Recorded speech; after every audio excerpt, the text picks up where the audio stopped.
मला एक शंका आहे. महासा, तुला काय विचारायचे आहे? तुम्ही इथे अवतार घेऊन आलात, मग श्री पार्वती देवी कुठे आहेत?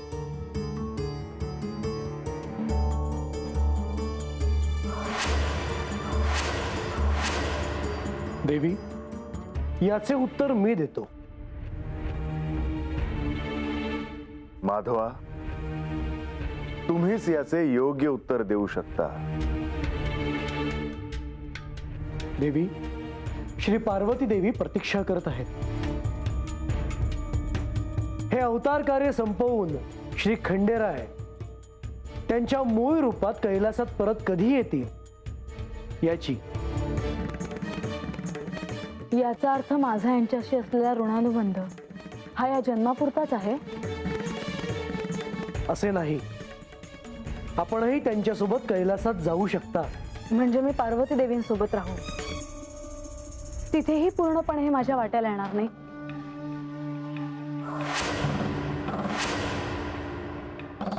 महासा, मी सांगतो. प्रधानजींनी जे काही सांगितलं आहे ते सत्य आहे. तू देखील तुझी ओळख सोडून मूळ स्वरूपात येशीलच.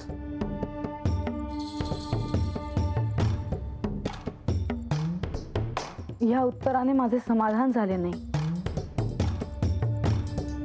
देवी, मी काय म्हणतो की या उत्सवाच्या निमित्ताने मी काही कथन करू इच्छितो. मी सुरुवात करू का? मुनिवर, म्हाळसेशी मी पुन्हा बोलेन. तुम्ही आरंभ करा. नारायण नारायण. आता या चंपाषष्ठीला श्री खंडेरायांना काय आवडते हे कोणी विचारलेच नाही.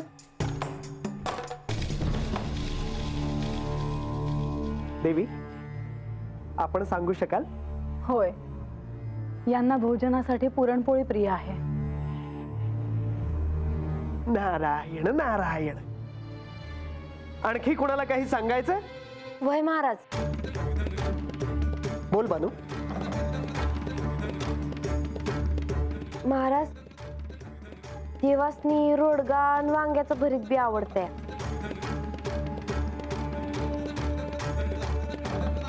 नारायण नारायण.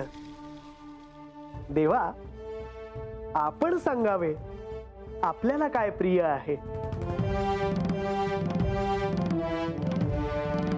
परंतु त्याआधी मी हे सांगू इच्छितो की हा षडरात्रोत्सव संपन्न होत असताना हा नैवेद्य श्री खंडेरायांना अर्पण करावा.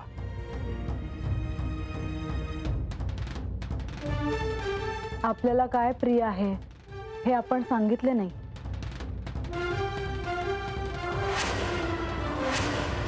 सांगावे देवा.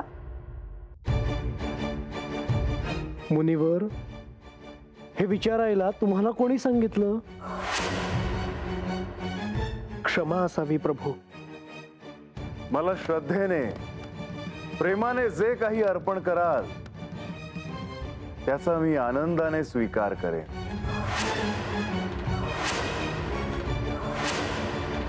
सदानंदाचा येळकोट येळकोट येळकोट येळकोट येळकोट येळकोट.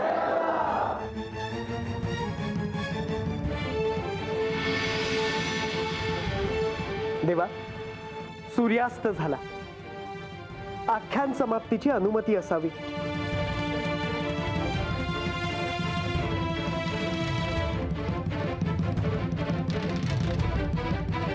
सदानंद सदानंद सदानंद सदानंद सदानंद सदानंद सदानंद सदानंद सदानंद सदानंद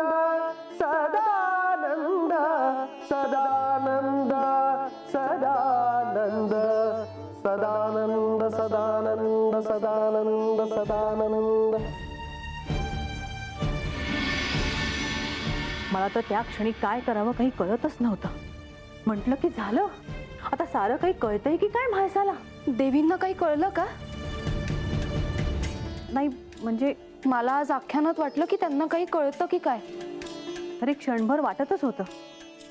वाटलं की सांगावं म्हाळसाला. मायानंदा थांबा जरा. माधवी, मगाशी म्हाळसा तिच्या कक्षात नव्हती. मी पाहून यावं का? हो.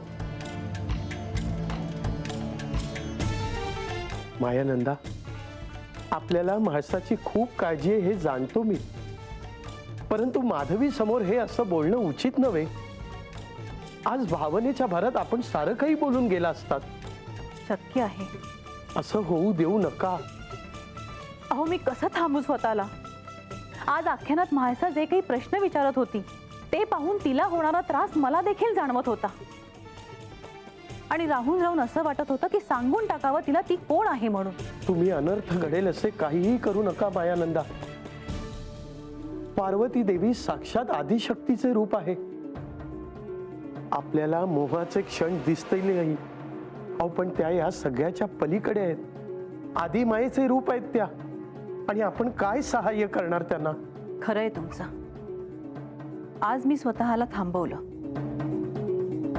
पण जर भविष्यात माझ्या म्हाळसेच्या मनात असे काही प्रश्न निर्माण झाले आणि जर ती अस्वस्थ झाली तर मात्र ते मला बघवणार नाही. हे होईल देखील, परंतु तुम्ही काय किंवा मी काय काहीही करू शकत नाही हे जाणून घ्या. तुम्हाला संयमाने वागता येत असेलही, पण मला ते जमेलच असं नाही. कदाचित मी तिला सांगेन की ती कोण आहे. कदाचित तो क्षण येऊ नये अशीच आशा करूया.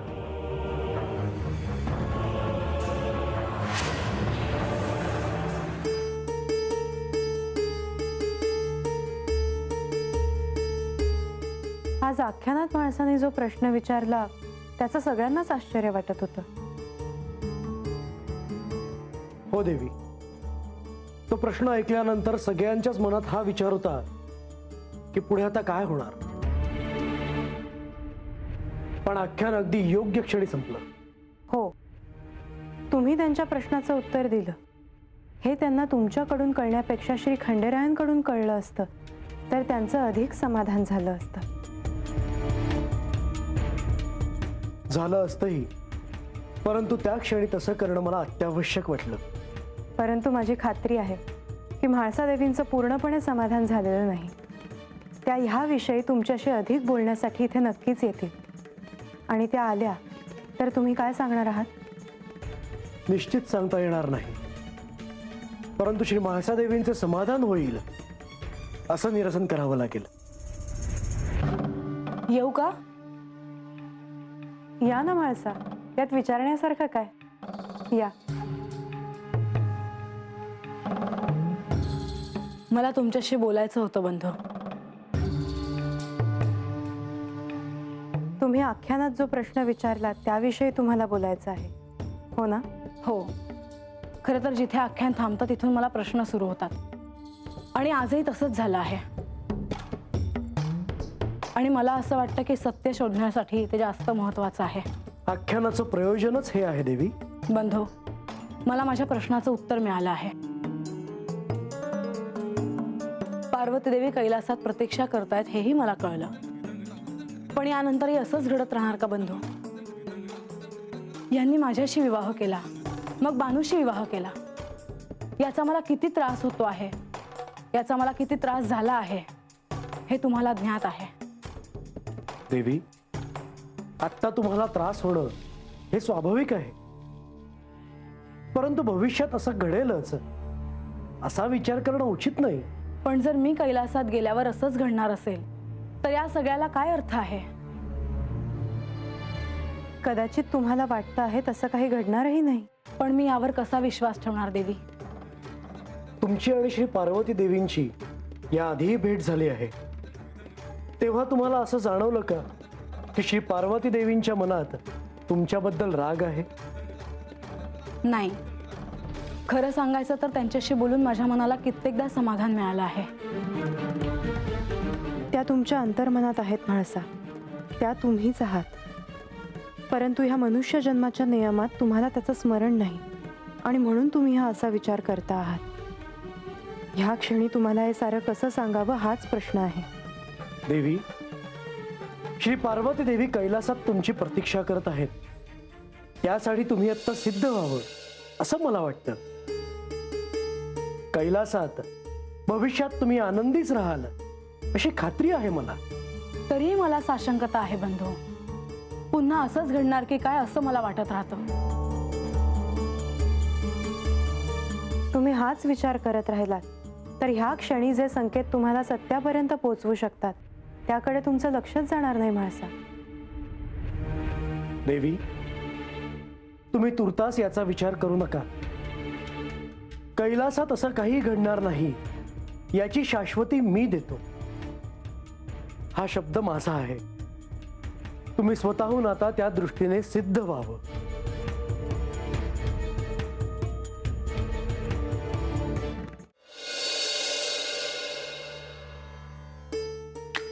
नारायण नारायण.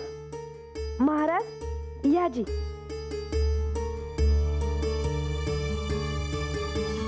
शुभम भवतु. बानू, तुला एका व्रताचे स्मरण करून देण्यासाठी मी इथे आलो आहे. कोणत्या? हळदीचे शिवलिंग तयार करायचं व्रत. अहो पर म्या आता ते व्रत कराय होय. चंपाषष्ठीचा उत्सव सुरू होत आहे बानू. वय तसं असेल तर मी आत्ताच व्रत कराय घेते बघा. बानू, येत्या काळात अशा काही घटना घडणार आहेत ज्यासाठी तुला तुझी शक्ती वाढवायला हवी, श्रद्धेला तेज आणायला हवे. पर असं काय घडणार आहे महाराज? मी जे सांगतो ते तू कर. एक गुरु म्हणून मला तुझी काळजी वाटते, परंतु चिंता नसा. पर या व्रतानं काय होईल? श्री खंडेरायांची कृपा राहील तुझ्यावर. माझे कार्य झाले, येतो मी.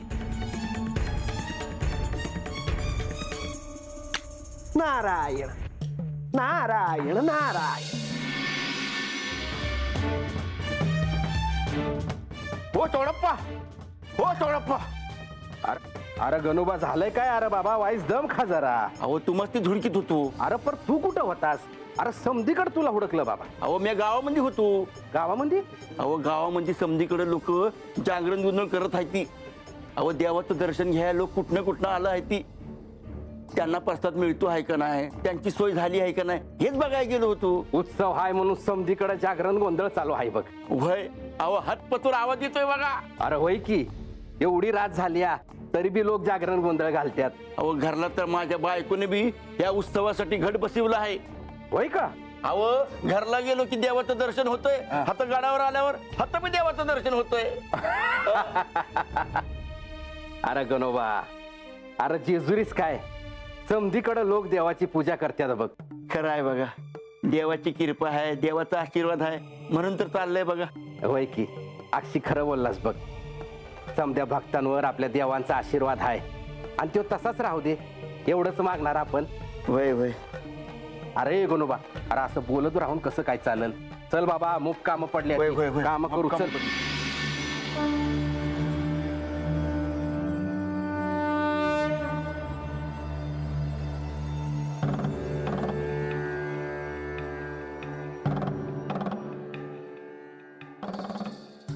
म्हाळसा, आज आख्यानामध्ये तुला जो काही प्रश्न पडला आहे त्यामुळे तू अस्वस्थ आहेस हे मला ठाऊक आहे. हो, स्वाभाविकच आहे. मी अस्वस्थच आहे. पण याहून महत्वाचं म्हणजे असं काहीतरी आहे जे माझ्या समोर आलं आहे आणि ते अंतिम सत्याशी निगडित आहे. तुला सर्व काही जाणून घेण्याची ओढ आहे हे मला कळतंय. ही ओढ केवळ मला सत्य काय आहे हे कळण्यासाठी नाही, तर माझ्यासाठी जास्त महत्वाची गोष्ट आहे.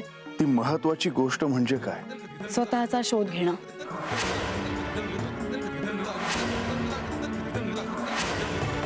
मला ठाऊक आहे तुम्ही काय विचार करता आहात ते, पण मी तुम्हाला काहीही विचारणार नाही. मी माझ्या पुरतं ठेवेन. म्हाळसा, असं का म्हणत आहेस तू? कारण मी समजू शकते की तुम्हाला कितीही सांगावंसं वाटलं तरी तुम्ही मला सांगू शकणार नाही. या मनुष्य धर्माच्या नियमाचे पालन करणं तुम्हाला स्वाभाविक आहे.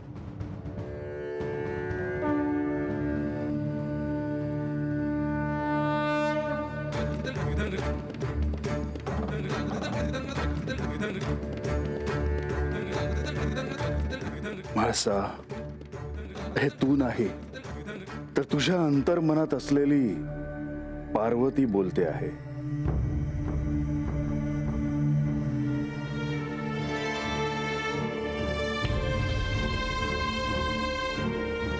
तुम्ही कसला विचार करता आहात? म्हाळसा, कधी कधी हे सारे संकेत तुला सहजपणे कळावेत असं मला वाटतं, आणि मी त्याचाच विचार करत होतो. या साऱ्याचा तुला त्रास होतो आहे हे मला कळतंय, परंतु हे सारे संकेत जाणून घेण्याच्या प्रयत्नापेक्षा तू तुझं ध्यान दुसरीकडे नेते आहेस, आणि म्हणूनच हे अवतार कार्य संपायला अजून कालावधी लागत आहे. हो, माझ्यामुळेच या साऱ्याला वेळ लागतो आहे हे मला ठाऊक आहे. पण एक ना एक दिवस सत्य काय आहे हे मला कळेल याची मला खात्री आहे. आणि तो क्षण लवकर येऊ. माझी देखील अशी इच्छा आहे.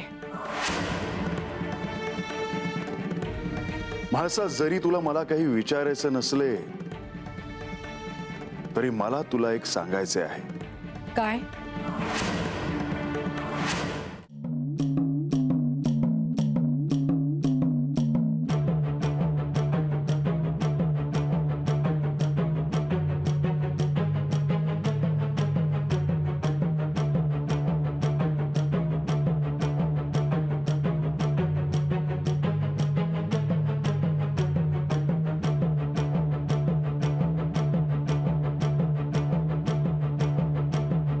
खंडेराया माझा घास मल्हारी, खंडेराया माझं पाणी मल्हारी, खंडेराया माझा भास मल्हारी, ध्यानी मानी सदा शिव.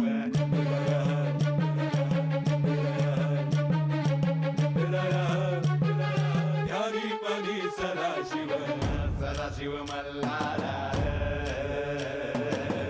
सदा शिव मल्हारा. खंडेराया माझा घास मल्हारी, खंडेराया माझा पाणी मल्हारी, खंडेराया माझा भास मल्हारी, ध्यानी मानी सदा शिव.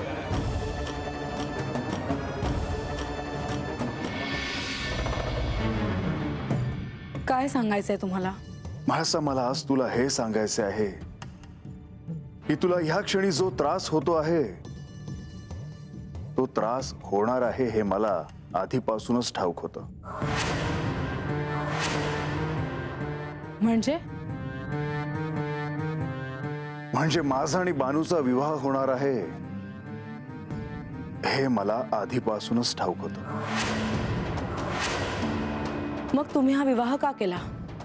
मी नेवासेलाच राहिले असते. आपला विवाह जरी झाला नसता तरी तुम्ही माझे आराध्य असला असतात.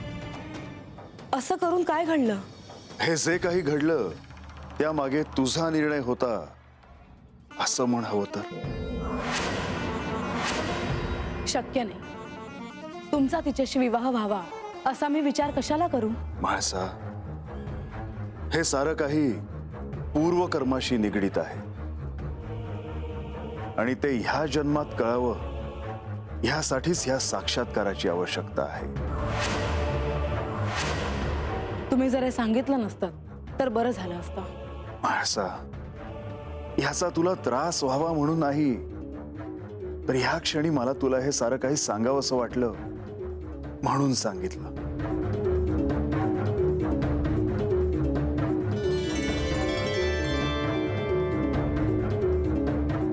हा प्रकाश कसला?